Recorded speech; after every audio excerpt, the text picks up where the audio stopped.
Mana kamano jawinjo na ikinde machalo koda maendi. Nyinga to bija komenya tekimirwa mai thuolo mwaka malacha ahinya jawinjo na mondo ago mbaka e Got Ramogi kaendi kwa fwambo matimre ewi ngima mar oganda wa e luo kaendi.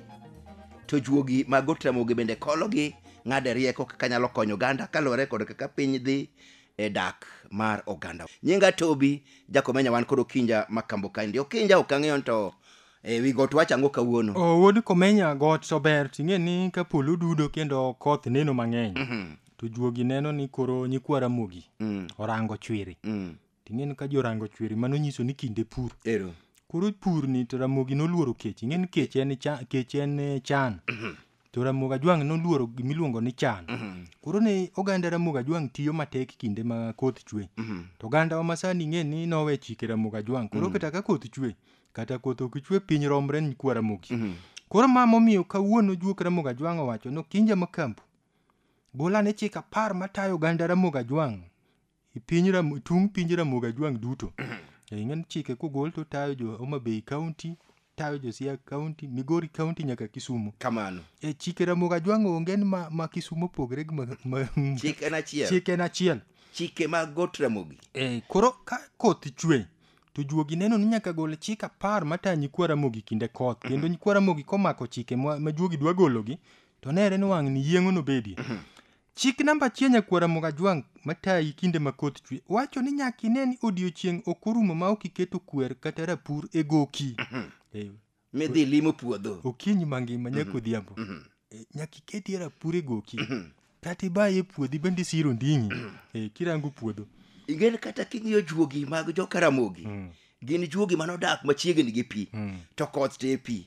Matiende ne gidich gi pi maloyo. Omiyo koth ma malo en pi. Daora en pi. Koro nyaka ibed jalo ma odich. Ing'e ni koth ka chwe. Mano ndalo piny ber ahinya piny Ramogi. Ing'e ni koth en pi. Kamano. To pi ni ma hoso Ramogi. Koro nyakwa Ramogi Ajwang' kinde ma koth chwe mano kinde gweth. Koth ing'e Ramogi Ajwang' nowacho ni kochwe to kelo gweth. Koro chik wacho ni chik namba 1 wacho nyaka ine ni odiochieng' ok orumo ma ok iketo kwere goki. Kata ibayi dhi limo puodho. Mane rangach. Chwano chweno kende. Nyaka iwuothi e puothi bende dhi rang. Ing'e to bathe koni adirie yien moko 3-4. Nwang' ni puothani to nya neno koko timo maber. Wang' ni nyaka lose gi manyiwa. Okije to gedi puodho ok nyal bedo ni tich miti iye nyalo koso. Inyalo pidho yien, nyalo pidho rabolo, dhok nyalo kwaye. Dhok nyalo kwaye. Koro nyaka iti kode yo mariek. Nyithindo nyalo tuge. Koro puodho en gima duong'. Chik namba 2 nyakwa Ramogi Ajwang' mabe tayi kinde ma koth chwe. Wacho nyaka ine ni kat gige remo. Ng'eny ot moloyo kat gige alot. Ing'e ndalo ma koth chwe. Piny ng'ich. Lano dhoge mit. Juogi ng'e noluoro alot. Iseneno juok Ramogi Ajwang'. Ka piny ng'ich to kel kuon bel. To kod alot. Bujuogi kwaye apilo ni noketie. Pod ok omuonyre. To bende kama yudo ka juogi mag luo ka juogi olimo. Yudo ka gweno ni ka, ringo ni ka. To aliya moro ka atino kama moro biro kod sukuma. Tido kendo koro juogi gawo sukuma no. Kata kidhi chiro kinde ma koth chwe. Dingi neno kuonde ma ji ochokre kikundi. Dak yud alot. Kuonde ma gik moko mile. Kidhi yudo ka en wiu. Gige kado. Kajo ji ochokre mang'eny. Ting'e ni kata joma mine ng'e ni riek. Ndalo ma koro koth chwe. Ting'e ni miyo osedhi chiro bokelo gir kado. To joma chuo wan ing'e ni kaka joma chuo. Wan wapidho ga guogi. To mon ing'e ni pidho paka. Ting'e ni ndalo paka konyowa molok ta guok. Do guok oritonwa mwandu mag dala. Ting'e ni paka koywak anwoya ot. Kaluwo kapo. Ing'e ni nyiso mna min ot. Wariera abro duogo. Ing'e ni paka en go siep miyo. Ido ka miyo onyalo bet nyaka kama miyo. Ido ka miyo pire ka nyathino. To guok. Ido ka osiep wuon dala. Makata ka wuon dala dhi kwath. Ong'e siri mag dala to kata kada kochwa kidho kendo. Ineno ka guok to chwad osiemo gi kendo. Sudi kucha abro chwadi. To paka to ni ani buothe en ka. Tigedi gi dhogi no ko ni sudi kucha dhi chwadi. Ouki jikono dhi kama jaduong' nitie malo. Oringo dhi kama jaduong' nitie malo. Koro ki ineno ka miyo ai chiro. to paka ywak to mien re tiende. Ero. Gir kado nitie. Madi nen weche be jikon. Koro kit Ramogi Ajwang' kinde ma koth chwe, mino onego tem rianre, gikedo gige kado nikech ijuogi, oluor alot. Awinji. Ing'eni ok ijuogi maluo kende, kata mana ma Nyasaye, oluor alot matek. Ng'eni gino nokethe gi sigand Ken Gabel. Buhayo ol chikri kuom ga machielo. Bineno ka koro Ken owang'o olal na Gabel owade. Ting'eni Abel noloso gimo maber. Gige kado gi kuon gi gima mit. Gige kado. Alot bosuga gi ginene. Kata Mungu nodag. Mungu nodag bondak. Nyaka riwuotwe. Tibi ing'eni nyaka ne tede ni Nyasaye alot. Ema nowe biro piny. Pok obiro ga nyaka koro mana chai manade. Nooro mna wuode. Wuoda ibe koro dhi. An kara na setiyo. Joka dhano, joka jomaricho. Joma wuoyo go tek. Jowuoyo tek. Le ng'eny kato nyathino loso namna alot. Ting'eni Yesu be ngudi donjo kuome gik man mamiye. Yesu be kobiro. Ne gichwade. Nochwade bende koa. Wacho nobiro ne. Koro lweny. Nochal na mil polo. Ok obefwenyo. Ako fwenyo. Kecho ng'eni kowacho na bro biro tich abich. Idhi dirine. Jogi nyalo pango ne. Chik namba 3. Nyakwa Ramogi Ajwang' bende tayi kinde koth. Wacho ni nyaka ine ni ok idhi limo ng'ato e puodho. Ng'eni kinde ma koth chwe, idwaro dhi limo ng'ato to dhi lime e dalane godhiambo. Ng'eni tie jomoko mowuok awuoka gi wang' matek. No dhi limo ng'ato e puodho. Nabiro e dala to kayudi. Koro wacho alore e puodho mwalo kono okona nini ka. To bende gima dwaro ni en gima lich ahinya. Pimna mana matin. Gini Raila wang' ni nyalo kawe adier. Mani ng'eni biro ginene e puodho. Igeno beti wi bath konga moro. Une musomo magazedi. Puodho, ng'eni puodho en kar tich, ok en kar mbaka. Koro Nyakwa Ramogi kata kidwa ng'e ka gini wang'ni agwambo kawe, we dhi limo ng'ati puodho. Lime godhiambo, dhiambe ma ndile koth ji limre. Nawinjo ni wuodi moro Nairobi to kokele lipon to jakom wacho ne dhi nadi Nairobi koth. Ng'eni tinde gitiyo gi sola. Sola na jogo nyicho ng'ada kat kapok achulo. Ok awinj weche. Weche tikala. Weche tikala. In ema wuodi chanda weche iwacho ga nong'e weche siasa. Iwinjo piny dhi nade. Mano kinde ma koth chwe ok dwa. Kinde ma koth chwe ka idhi limo ng'ato to yudo ni entiere puodho. Doga pachi duogi dala kosa i puodho. Ing'eni chon ne joluo yie ni dhi limo ng'ati. Ruodhi mane luo oyie ni dhi limo. Ing'eni Odera Kang'o wuod Gem. Ne ka dhi puodho, be nodhi ga puodho, weri gi ruodhi masani maler gi. Nodhi puodho. To dhi gi kwe 30. Magembe ni kanyo 30. Koro kibiro lime, tipimo ne wach to upuro. Pimo ne wach to upuro. Ng'ama chielo be kobiro, imiya jembe. Koro ipimo wach to upuro. Kiepa mag ng'ane, jaduong'a be gi mokela. Kiepa kod ng'ane. Ng'ane ti kala kiewo. To ema chanda, ting'eni Odera Kang'o wacho. Kara sewinjo wachni no. Wachi wane report moka biro. Chwala gini we kacha. Adhi nono wachno. Kaduogo taduogo ayudo ka weche osebedo maber. Chik namba 4 Nyakwa Ramogi Ajwang' mabet tayi kinde ma koth chwe kaka kinde ni. Wacho ni ng'ama puro e bath ndara ok mos joma kalo. Ng'en ka puothi nitie bath ndara, nyaka inen kaka ilungri e puodho, ng'eny maloyo kaka imoso joma kalo. Ng'en nitie ng'ato ma kok okwer, ka mtoka okalo, oting'o wiye. Orango mtoka bolal. Ka piko kalo, oting'o wiye. Dong' piko nyaka. Ng'en puothe jo ndara go, ng'ato mondo ka saa 12, to asa 6, to puro mno ndamba 7. To mana mbaka botweng'o, nadi wuono molo. Mino molo nitie dala kanyo.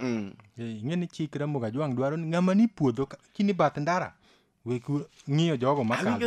Awinjo chuod ng'ane kanyo oduok ka gari kan kede odonga kede. Mane en ndara odhi puodho. To wacho ni to mwalu kona winje uwi moro ng'ano motho. No. Yaye, owadgi nyokalo kako mingi ne kalo kaka kuliero kapu. Nyano kokalo keto na lwete toke kara weche richo. Chik namba 5 Nyakwa Ramogi Ajwang' ma bende tayi wi got Ramogi ka kinde ma koth chwe. Wacho ni nyaka ine ni ng'eny puodho moloyo center. Koth ka chwe. Kinde ma koth chwe ji mondo i puothe ok i center. E kinde ma koth chwe ohala maber wuok i puodho moloyo mowuok e center. Ng'en tie Nyakwa Ramogi moko ma kuchiew. To dhi center kuduogo dhi puodho. Ting'eno kodhi center to wacho no min. Yuoro chiew nadi dala kono. Omoso mini hotel. Ok odhi thur gi yuoro ng'e gima kaka yuoro chiew kuro. Chik namba 6 Nyakwa Ramogi Ajwang' ma bende tayi kinde ma koth chwe nyaka ine ni itero ni ng'ama puro ni chiemo. Ing'eni oganda masani kata ng'ato puro ni to neno ni osechuli. Achuli kendo achaka mi chiemo. To ng'ama tiyo ni ng'ato ng'eni puodhe ni duogi. Mama miyo ka puothe mani kor gweng' ok chieg machal. Odwa chiek ing'eni gunde ni gibi. Gunde miyo te. Iro ka gunde ma kang'ane chiek molo gunde ma kang'ane. Koth bago gen achiel chieng' mar gen achiel. Ting'eni gunde moro nitie mano ike joma richo. Iro Biye chamo chami chogo ywak kilo mar atari. Biye cha en kata dhok giri. Pom na nendo dong ani ochodo chamo puodho. Kod kisran. No yigi kod kisran.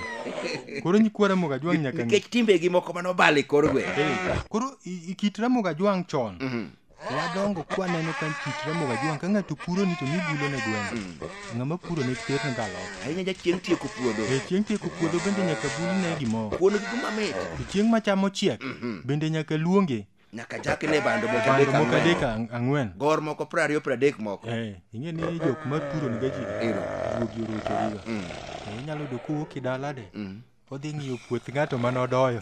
Kaka timo maber. Puodho nadoyo gi chunya te. Ai nadoyo. Tineno kako. Ai wuok kanyo dhi nyiso wuon puodho. Ineno nade? Lweta ler. Ting'eni puothe. Digi buya. Koro gin ga jomorocho. To juogi orocho gin gi tini ji. To ka ng'ato juogo rocho nyaka idili juoke to idilo juogi idilo gige kado. Omiyo ng'ato ka puro ni owinjore iter ne chiemo. Tero ne gir math okinyi ok chai gi mandas. Nyuka gi rabuon. Mano chiemb juogi. Nyuka gi nyoyo. Ma ng'at matiyo to dwaro ga chai gi chapat. Mano. Nyise ni ka ruoth ka ibire wendo ka ibiro tich. Kidwaro chai to bile madala. Chik namba 7 nyakwara moga jwang' ma bende tayi kinde ma koth chwe jogweng'. Ng'eni gin chike matayo jogweng' kinde ma koth chwe. Nyaka pango onge ogwach. Nyaka par deye gi jodongo. Ng'eni kinde ma koth chwe koyo ng'ich. Jodongo gi deye koyo donje adundo gi. Awinji. Koro ng'ato ka ng'ato nyaka par jaduong'. Inyanya kata makao gor ariyo. Tiriye ga jaduong' gweng'. Wachen jaduong'. Koyo aneno ka chako bet mang'ich akeni makani yo to gon toto. Erokamano Nyasaye ogwedhi. Ng'eni joma sani gikiaga kaka iyudo gweth, gikia hawi, gikia kata rieko ma msungu luongo ni wisdom ni dago nade. Nitie jomoko ma kata erokamano nyalo tieko higa kapok ogone. Oganda masani. En gi ui mang'eny wiye. Erokamano ing'ene ega register ma Nyasaye mako. Mane register ma Nyasaye mako. Mang'ego jakomenya nitie. Sama ng'ato ogone erokamano od komenya. To Nyasaye gwe tik. Nikech itiyo. Ng'eni ng'ato dagoni erokamano nono. Erokamano nono tek ahinya. Nyikwara mogi to moko tiyo ta jumba adek kapok ogone erokamano. Chik namba 8 nyakwara moga jwang' mabet ayi kinde koth. Wacho ni ndalo koth onge limbe. Juogi mag Ramogi Ajwang' dwaro ni ji odich kod wach puodho. Wuoth alanda nyaka ji werego. Mara in ka wayu. Kiny in ka neru. Urwechi dhi ka dani. Ichiemo tisudo. Ng'eni chon limbe. Ninyalo chopo. Do sami chopo. Tirwaki. Babuli ni gweno kino kewo. Tibende wache ni nera. Atu gimokela ka. Awacho na biye ndalo adek akonyi pur. Imani limbe midwaro ndalo koth. Awinji. Ok ni rara ka dani to kose chwadi kuon gi gweno. Tirie ka wayu. To kinyi seche miwuotho gi to puothi to nindo. Sama dhi limo dani be nyaka imake jembe. Omiyo nyikwara mogi nyaka ng'e ni ka watni obiro limi. Miya jembe. Juok Ramogi Ajwang' oyie sieme. To in miwuotho awuotha ro koth chweni in itiga karang'o. Chik namba 9 nyakwara Ramogi Ajwang' mabet aji ndalo koth. Wacho ni ndalo koth ji ok rwakre maler. Ndalo koth ji wuotho gi lewni mag ywach. Ing'eni nyalo dhi limo ng'ato makowi gi koth omuogo kata mirawo. Idhi limo ng'ato to iyudo ka kuma intie no rabuon nitie to en gi mirawo. Iwacho ne ni yawa. Abe an gi puotha madwa dhi pidhe rabuon. Ok miya mirawo matin. Kata rabondi ni rabolane ni puodho kama mora. En kodhi maber. Kunyna achiel. Ani ting'e gi nanga marachar. Wuotho nyaka boye na maber. Ting'e ni dwaro ni wuotho go panga, tiwuotho go kwer. Gunia moro. Kinde koth. Chik namba 10 nyakwara Ramogi Ajwang' makuru juogi tieko go weche gi got Ramogi Ajwang' ka matayi kinde ma koth chwe jogweng'. Wacho ni kik ibuog tie yath. Kinde ma koth chwe. Mani ng'eni polo goyi. Ing'eni juogi nyalo weyo ni dhi ng'wedo yath. Ing'eni yiendgi gin ga mag juogi. Polo be juogi ma oro ng'ato. Bogo ng'ato maradar kabisa. Ing'eni tie jomoko ma polo ok goye. buoge abuoga. Kwado to kode kanyo maratari. Bolokre mumu. Koro juogi samo nyalo bet ni kwere ni notimo timbe maricho. Awinji. Koro juogo kaniga, ng'eni juogi kano gaji. Koro nini kidhi buoke tiende yath, ng'eni ni dhi buoka buoka, to kara yadhne mahoso gaji. Bujuogo wacho ni chando dhi hosre. Polo nyalo goyi kanyo matek kabisa. Biyo chik Ramogi Ajwang'. Duok Ramogi Ajwang' dwaro ni ka koth chwe. Kik ibuog dhi itie yath. Buoge ot. Kech yien gi gin ga yiend Ramogi. Gin megi thieth. Samoro inyalo dhi kanyo to kar idhi mani yadh loko polo. Ng'en tie moko ma bendi loko go polo go kamoro. Awinji. In ibuok ga kanyo. To juogo neni. To kara timbe ni be ne richo ni juogi. Polo nyalo goyi radar. Kendo kata kitimo nonro duong' ahinya to yien madongo mobiluore e gweng' mage ma polo chwadoga. Ting'en mag kwere. Onge chiemo ji nosega winje ni polo go yago. Kata go ng'o. Kata go ber maka ng'ane. To mok olulusia moko matindo gi. Ochwado mapil diere. Kata pol mar stima ni. Ogo bar pogli dek. Koro nyakwa Ramogi Ajwang' nyaka ng'e. Kinde ma koth chwe kik ringi dhi buok itie yath. Duok Ramogi Ajwang' odagi. Mageno nyakwa Ramogi Ajwang' komako chike gi ka koth chwe. Piny Ramogi duogo na kaka chon. Mana kamano jowinjona e thuolo machalo koda maendi ne wan kod Okinja Makambi wi got Ramogi ka. Kokinja kolo chika par matayo jogweng' e kinde ma koth chwe. Mae wach ma osegajo ya mang'eny ahinya kendo ji ok osekete winjo. Nikech iwacho ni koth wuon chiemo. Jakinda ema keyo. Nyaka iti matek kichiem. To mage te biro mana kokalo kuom koth. Koro kinde koth nyaka waluw chike ma otenre kod mag koth. Eka bende wanyalo dhi maber bwayud pok marwa mowinjore e kitwa kod timbewa. Nyinga Tobi chako menya nyathi Kimirwa.